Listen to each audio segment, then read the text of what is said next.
And next up is Megan Cain, right? And Anne is has the next portion of our Neighborhood Food Network call.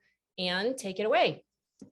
So we have one of our favorite gardeners with us, Megan Cain from the Creative Vegetable Gardener, and she had sent out an email. I'm on her email list about the importance of flowers and perennial flowers, and I'm very interested in perennials because you plant them and they not only do they come back every year, but they flourish. And so I wanted to have Megan on to talk about the importance of this in your garden as to not only growing vegetables, but incorporating flowers into your garden. So Megan?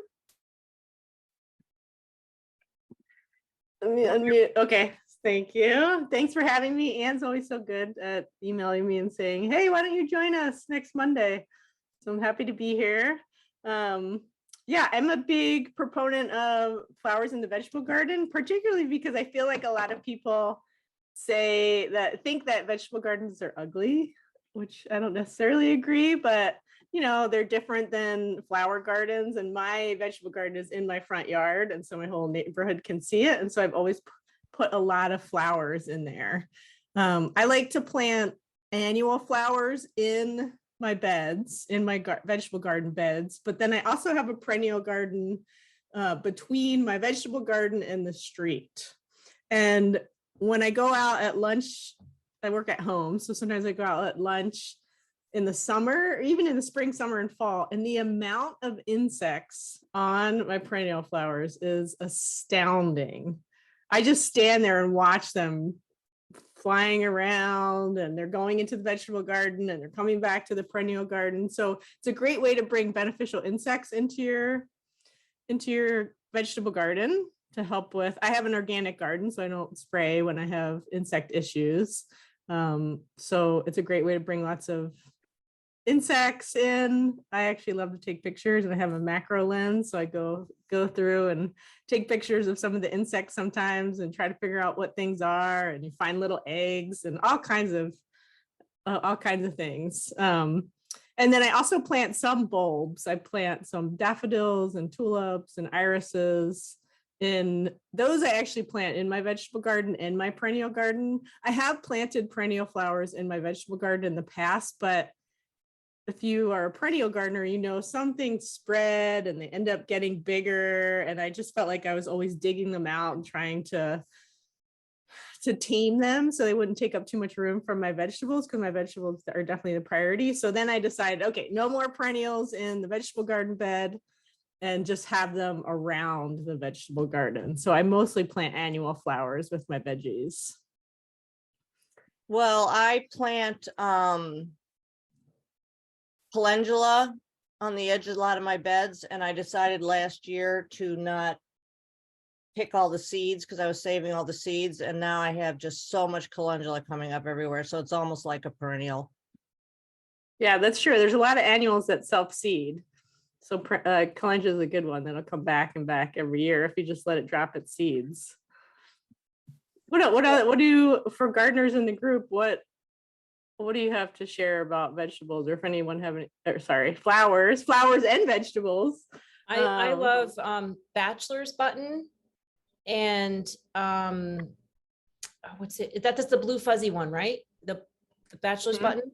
Yeah. Because apparently it makes new nectar 20 minutes after a bee comes to it. So bees love it. It's the little blue flower, and it's edible.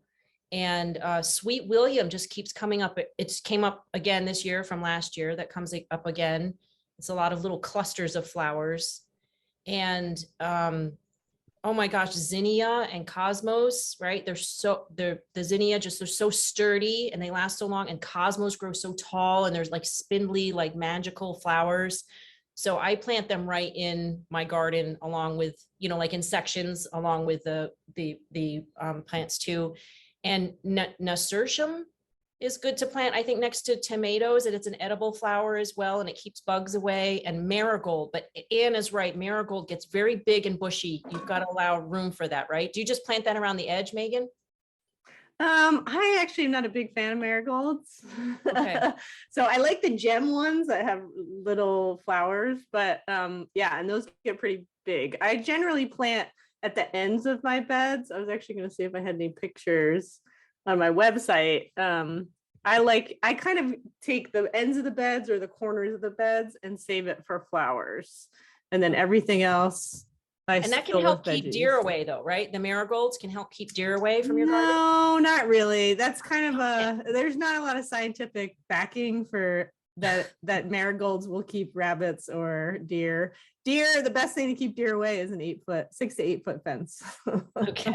Same with rabbit. Rabbits is like a 2-foot fence. Or a Great Pyrenees dog like we have. Well, yeah, possibly a dog helps as well. Deer away, yeah. Yeah, so actually, let me see if I can share my screen. I'll show a couple pictures because I show how I use flowers in my garden. See if it'll let me. Okay, so this is just my website. Oh, it's not. I wanted to. Well, I have a lot of different that's flowers. Beautiful. Yeah, that's my Gorgeous. vegetable garden, but I have flowers for raised beds. Actually, sorry, should have looked at it for raised beds. Okay, so so this is kind of what I do. This is a corner of a bed that a lot of people walk by in my neighborhood. And so I just reserve a little bit of space at the corner or the end of the bed. And then I like to just mix and match different flowers. So these are yellow rudbeckia. And then I love globe amaranth, the Gumfrena, that one. And then there's also zinnias. I like kind of the smaller mounding zinnias. Yeah, those are pretty. So very easy to do. I talk about in here some of my favorite flowers. I love zinnias, like Zen said. There's so many different varieties of zinnias. I gave some of my favorites. I love this black-eyed Susan, a rudbeckia. This one's my favorite because it has actually no black or brown in it. It's the middle is a dark yellow, and then it fades to a lighter yellow, and then I love that the middle of the flower is green and yellow. That's been a long time favorite, and I often mix it with this globe amaranth. They're really pretty. And the nice thing about those is that the ones I've planted come back more and more every year. The echinacea, the coneflowers, so I'm starting to take those. I love those little strawberry type flowers, the gumfera. Yeah, Gumfrena. There's actually lots of different colors. I love these. They have shorter ones, they have white ones, purple ones, pink ones. I've always loved the red, and they're frost hardy, so they last all the way until. Is that chimney? Chimney is actually a black-eyed Susan, the rudbeckia. So, and then they also have rudbeckia that are maroon. So if you like different colors, and then there's the Gumfrena with this is Prairie Sun rudbeckia. I always plant a few patches of those two things together in my garden. I love them together. And this is another Gumfrena that's really pretty called Bicolor Rose. I just love the gradations of purple. And then verbena, it's a very popular flower. You see it all around. This is one that actually self-seeds a lot. But I love it because it's tall and airy. So it doesn't really block anything. So you can kind of see the garden through the verbena because it just has lots of tall, skinny stems, and it's very airy. And so I think it goes really well with veggies. And really good for adding to bouquets, the tall skinny stems. Yeah. Mm-hmm. Thomas has a question. Thomas, do you want to unmute? Yeah, okay. Well, I just want to first observe that I don't take too many wild things out of my garden, and I've just noticed there's a couple of things come up. I don't know what it is, but they have these teeny little clusters of flower bulbs. And I got these wonderful looking beetles that look like, what do you call the most favorite little orange and black beetle? They look like them, but they're a little different color. They look like ladybugs, but they're a little different color, and they're a little different shape. And it's just really nice to see them. And I have 2 different kinds of butterflies frequenting my garden. So I don't cut these things out with flowers. But my question is, I planted some locally grown seeds of cucumbers, And the vines were so thick and prolific that a lot of the cucumbers I couldn't find until they were so big and fat and yellow, I couldn't eat them. So I'm wondering, how can I turn those big fat yellow cucumbers into more cucumber seeds? Is there a way to do that?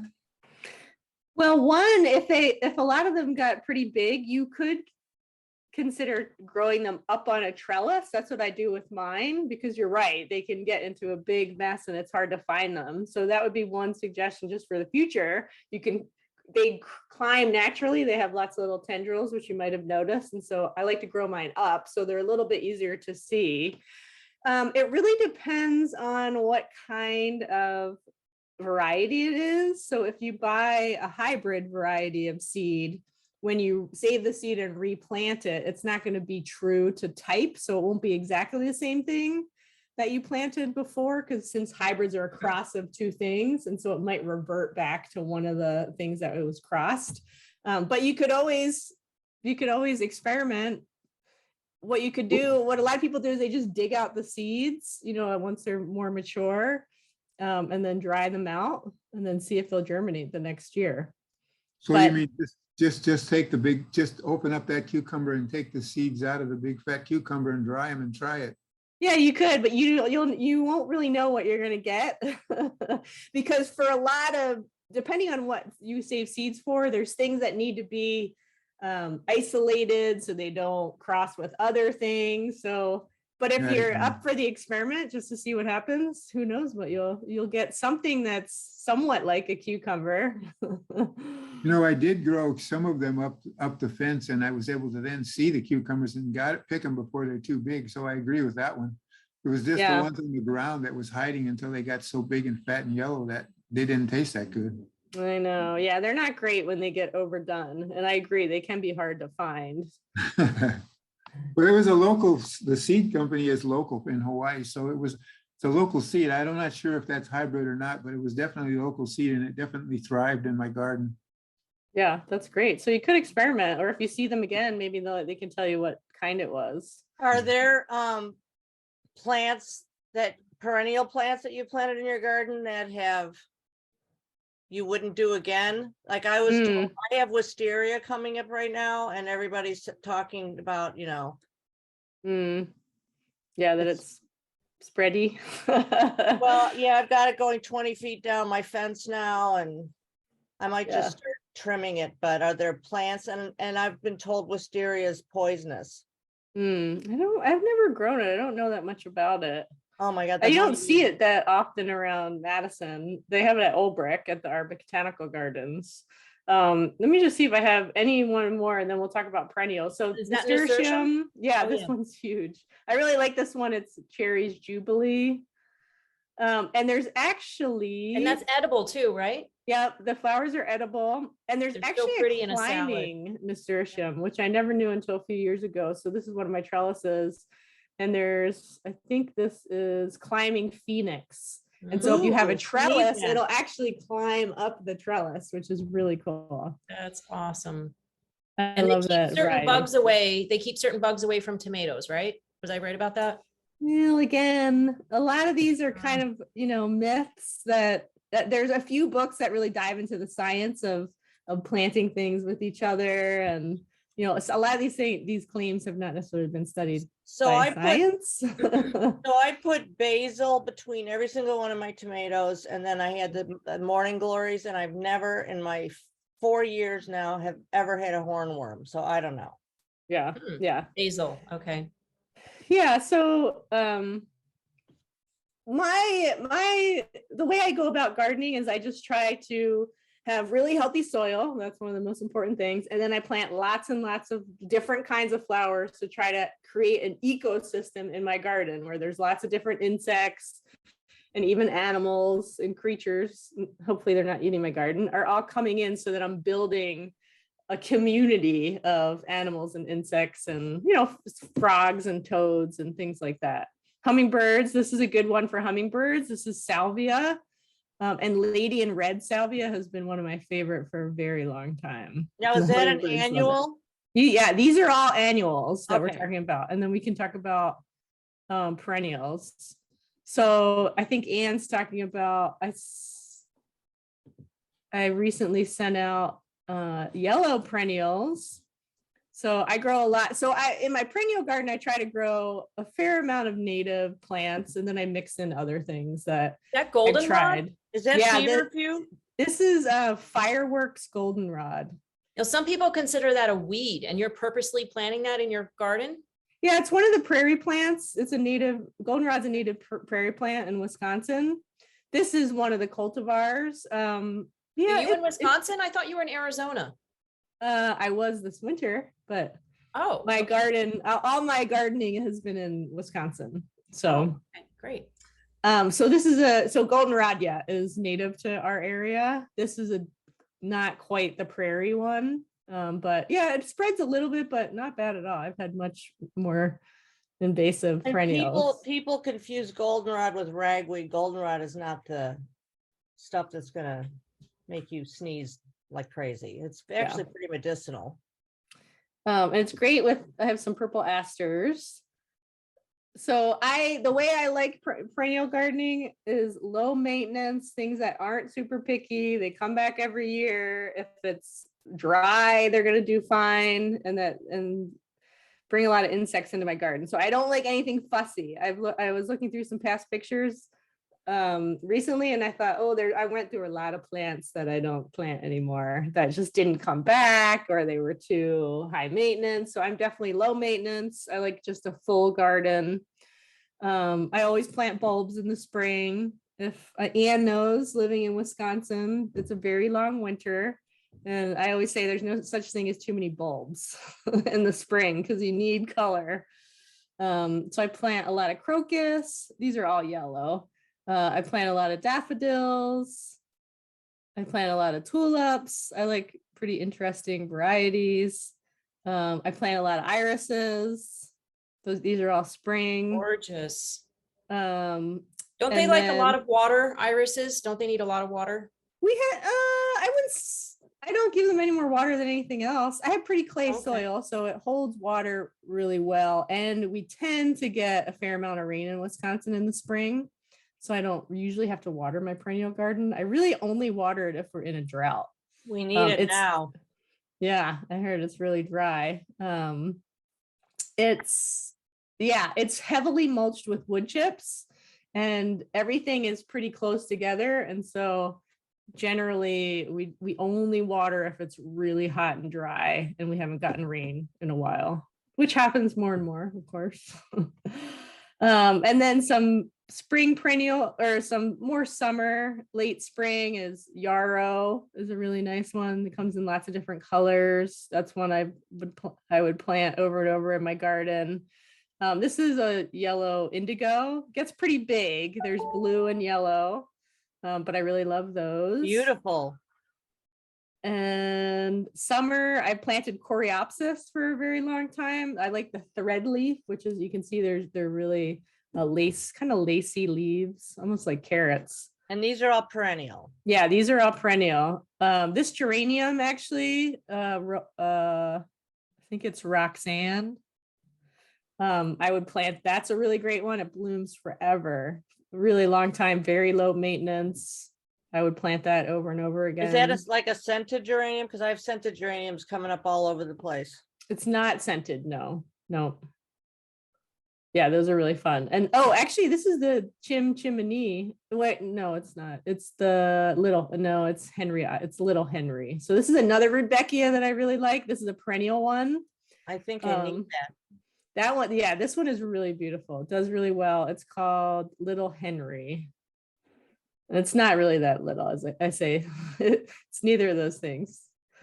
And then, of course, daylilies. Depending on where you live, you may or may not like them, because they are, a lot of people, they grow in ditches a lot of places, but they're edible, the flowers, so they're fun to so grow. cool. They taste like spicy cucumbers. The orange ones, I eat the orange ones sometimes. They're spicy. Did you know that they are all across the country, because when the settlers moved across the country, they would have daylily bulbs on their covered wagons, and they would fall out and grow, along, across the country. That's why they're all over the place.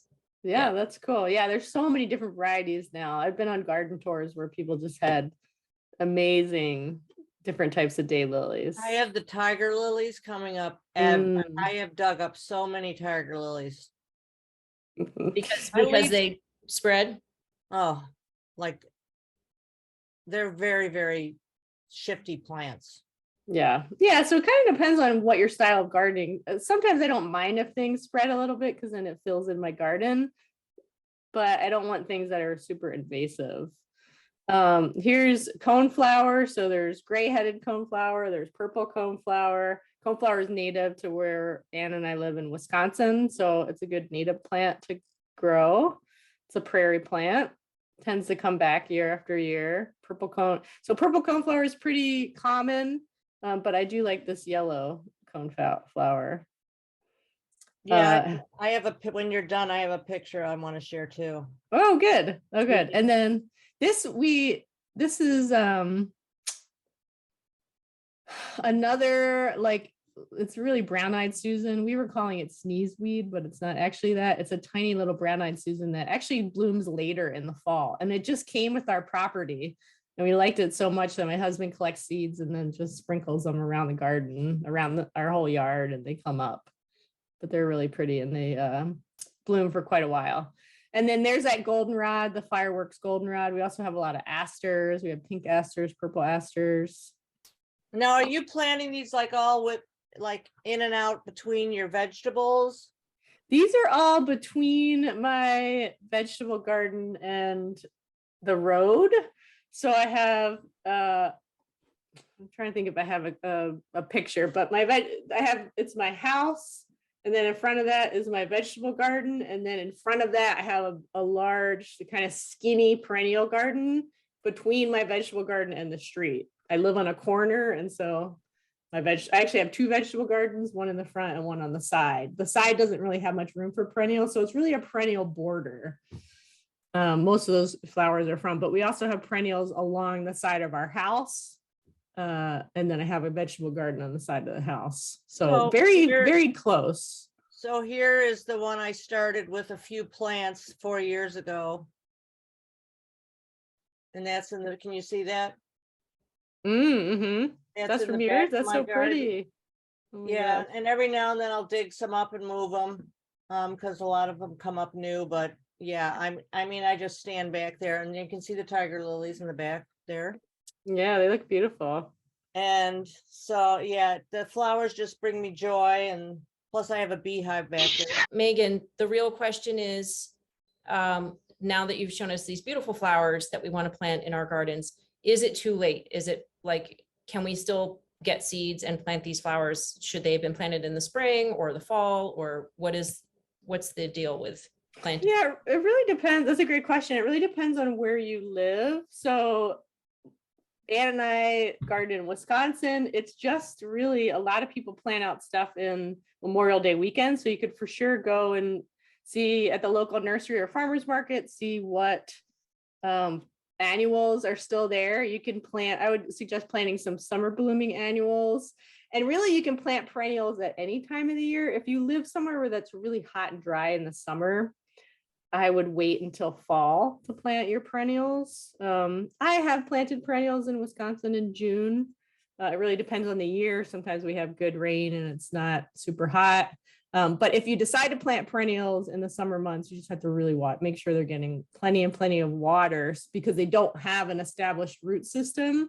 Most of the perennials I plant, they're not very high maintenance. They don't need a lot of water in the summer. They're prairie plants. So I don't have to do a lot of extra watering, but that's really after they're established and they have quite a root system. Some prairie plants have 8 foot deep root system, so they can forage for a lot of moisture. I also tell people when they're planting perennials that don't expect them to look super great that year. They usually the next spring they'll come up and it's a whole new stuff I thought was actually dying, but I kept watering it anyway, and the next year came back fantastic. So Yeah, that's a good point. A lot of times they can be kind of small the first year or two, and then they really can start to fill in. And the great thing about perennials is that then after 3-4 years, we can divide them, and then we have more plants and really fill things in. So I do think that's one great thing about perennials. That's great. wow. Anybody else have any questions? I thought I saw somebody. Megan, thank you for sharing your beautiful gardening tips with us. I have lots of flower garden articles on my website, so you're welcome to go there. And there's actually a little search bar so you can search flowers, but it's I want to share creative. really. Oh, okay. Sorry. Ooh, I was wanna just gonna say it's creativevegetablegardener.com if you want to check it out. Ooh, I will those are look that up. pretty. I just wanted to share this really good idea. This is, these are edible flowers that you can put in ice cubes. I love doing this. I do this every spring so that during the summer, when I have company over, then you give them a glass of water or lemonade with ice cubes in it. I mean, Is with this your picture? Is that your picture? No, this is just from the internet, but I did this. It's very easy. You just Mm. take the flower and put it in water in an ice cube tray. This is Sweet William. This is one of them that I'm growing. They're so easy to grow. And I did this as well. Violets and pansies. And yeah, they look so pretty. In a Oh, glass of water. pretty. Yeah, It's a good you way will to be wow your. You will be the Yeah. hostess with the mostest if you do the ice cubes and flowers and ice cubes. Yeah, it's Mm. really cool. Yeah, someone said in the comments they do borage, which is a good one too. Oh, that's the other one, borage. It's called starflower. Sorry, so it's not bachelor's button. It's borage and starflower. That's the one that recreates nectar every 20 minutes after a bee comes. That If one's really anybody pretty. wants some borage, please come to my house. You have lots of borage. Oh my God. The bees love it. The bumblebees go crazy for it. And anise hyssop. Anybody want some anise hyssop? I will give you some. Okay. I have another Awesome. question. I got some Hawaiian seeds. It's called Hawaiian kale. And I just scattered them like Masanobu Fukuoka does for seeds, and 3 plants came up. And I cannot even eat all the leaves off of one of them. It's 4 feet tall and 2.5 to 3 feet wide. And there's 2 more plants that are just going to be as big. How in the heck do you eat all of this kale? I do a lot of massage kale salads. Have you ever done massage kale salad? Actually, I What have is a that? great recipe. It's called calibration salad with apples and walnuts and I'll put it in the email. It's like so delicious with red currants. Mm. I And also in and the kale fall will chips. freeze it. Yeah, Kale kale chips. Oh, kale chips. Put them on a pan, with a little olive oil, some cayenne pepper, some garlic salt, and oh my God, you will eat kale chips all day long. Yeah, they're delicious. I Great freeze a idea. lot of mine in the winter and to put in smoothies, and then I also dehydrate some in with my I'll put in broccoli leaves and all kinds of different things from the garden to make greens powder. Well, you Don't freeze dehydrate. kale? You freeze kale? Yeah, Yeah, it yeah. freezes really well actually because it's Oh, a wow. very Okay, hardy. thanks. Do you have to blanch it first? I think you're supposed I to don't. keep its color, but I don't. That would be Okay. way too much work. It's such a hardy plant. It's so hardy. Well, I have to wrap up. It's 8 o'clock and I have an appointment. So I need to go, but if you guys can stay on, if you want to continue Okay. answering questions, is that okay? Yeah. Sure. Yep. Yeah, thanks, Sam. Does anybody else have any questions? Looks like Valerie does. Oh, okay, Valerie. I just wanted to add, I'm a chef and I take Mm. kale, like Thomas was mentioning, when I have too much, and I mince it up in my food processor so it's very small, and then I freeze it like that. And so you can take it out of your freezer and add it to your pot of soup that you're making, or if you're cooking whole grains, you could just add some of it because it's already chopped up, it's already minced, and it freezes really well like that. That's a great idea. I should try that. And Pat, you had a question? Well, I'm in zone 9. I don't know if anyone else is in a subtropical or tropical climate. I just bought some pigeon pea plants. Thomas, you are. And I wondered, has anyone else grown pigeon peas? I just bought 2 pigeon pea plants, and I should be receiving some non-GMO organic, also pigeon pea seeds. And there's supposed to be a perennial that give you lovely protein and vegetable and have beautiful flowers. Have you grown them, Thomas? No, I don't think I've ever heard of them. Mark has his hand raised. Do you have a comment about that, Mark? Or? You there, Mark? Oh, No, mine's not related to that. I just Oh. wanted to say that perennials are very, very important natives. And to use as many of those as you can, so you have local ecotype, you know, butterflies, bugs, all of it. The predator prey scenario is really important. So native perennials are huge. We plant them as a window pitcher frame around our fields. And then we also split our fields with native prairie. And that way we also get beetles and other things that not only take care of insects, but eat weeds, seeds, and other things on and off on an organic farm. Plus, then you can shop for products that are Xerces Society BEE friendly. So I think that's another important part to this as you think about what you're purchasing and also what you're putting in your garden. Wow. Yeah, Mark's farm is pretty awesome. Actually, Pat, I'm looking up pigeon peas and they I don't know if you can grow them in any other zones besides subtropical, but And tropical as well. And most of the world knows about them in their cuisines. The United States is the last place to learn about them, from what I've read. They think they started in India. They're almost all other countries have the cuisine that includes pigeon peas. I believe Well- it's in Africa and on, you know, all around the world except us so far. well, you know what you should be growing, Pat, because I tried growing it last year and it got absolutely monster huge, but it never flowered. And I found out it's because I'm too far north, was chia. The plants were absolutely beautiful, but they never flowered. I'm allergic to those. They are pretty, but I wouldn't grow them Yeah. because I'm allergic. I put chia seeds in my smoothies every day, so I thought I'm gonna grow them. That's the So, thing. have you ever grown them, Megan? No, they're super cool. I also grew sesame plants, which were awesome. They're so Mm. cool looking, but they were way too much work. I'll just buy them. Yeah, I tried to grow quinoa one year, but it didn't turn out very well. But No, and somebody was, oh, I know, somebody was asking about amaranth. Is the amaranth that you grow edible? yeah, I have, once you plant amaranth, you will never not have it again. It spreads like crazy. Oh my gosh. Kind of like anise hyssop? Yeah, I've never grown that actually. Oh, it's so like, it smells like licorice. It's so delightful, but I literally, when I was selling tomatoes this year, I sold a lot of tomatoes this year. And every time somebody would come over, I would, if the weather was nice enough, I would take them out to my garden. I was literally shoving little anise hyssop plants at them and here, take this and here's some borage and trying to share the wealth. So, but yeah, it's a lot of fun being out in the garden. Hope everybody else is having fun gardening. And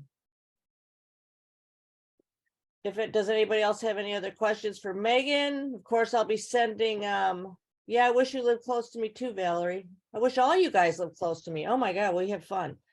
That's how I actually met Megan, because I went to the garden expo, which was not very good this year. I think I might have told you that already. It was kind No, of, oh no, I'm sorry to hear that.